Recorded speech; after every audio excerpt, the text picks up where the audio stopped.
গোকুল গ্রামে যত মাখন ছিল সব যেন হারিয়ে যাচ্ছিল একে একে। গোপীরা রোজ সকালে হাঁড়ি খুললেই দেখতেন মাখন নেই। সবাই বলতো এ নিশ্চয়ই নন্দলালের কাজ।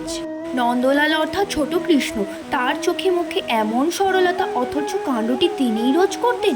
গোপীরা একজোট হয়ে ঠিক করলো আজ তাকে ধরতেই হবে। এক গোপী মাখনের হাঁড়ি ভরিয়ে রাখলো উঁচুতে, আর সবাই লুকিয়ে রইল।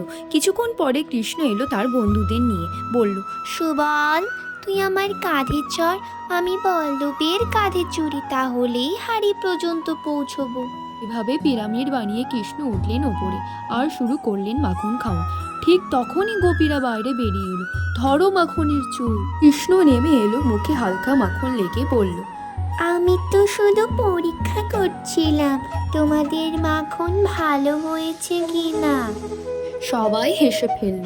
কে পারে এমন ভালো মানুষ চোরকে রাগ দেখাতে?